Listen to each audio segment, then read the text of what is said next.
Okay, welcome to my version of Pong. We can start by hitting enter and then serve by hitting enter. I'm moving the right one with the up and down arrows, and the left one is controlled by the computer.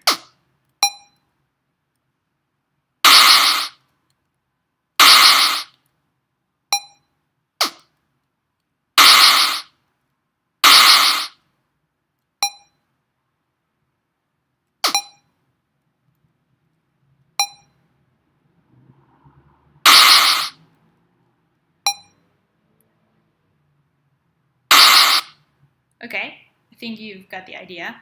What I did was modified basically the player one behavior inside the update function.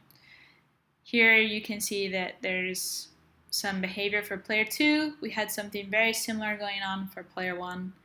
And the first thing I did was just create a really basic boring game by doing player 1 y-axis location is going to be the same as the ball's y-axis location. So you can see how player 1 paddle is always just going up and down on the y-axis. So when I had it this way, it was always going to be in the exact same place as the ball. And then to make it a little bit more interesting, I added a modulo function where the score, the player 1 score, is being divided by 2, and whatever the remainder is, I'm multiplying that by 5. And I noticed that, well, the remainder is 0, so it's going to be, whenever the remainder is 0, it's going to be spot on. So those are all the even numbers, 0, 2, 4. Every time their score is an even number, they're pretty much going to hit the ball every time. But when their score, the computer score, is an odd number, creates some unpredictable behavior because it's going to be 1 times 5.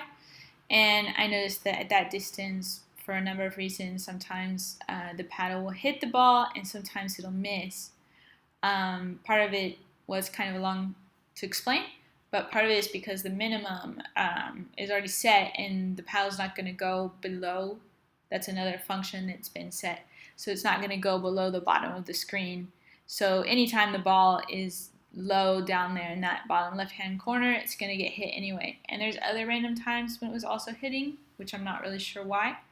But I liked that it was a little bit unpredictable. So this is my solution.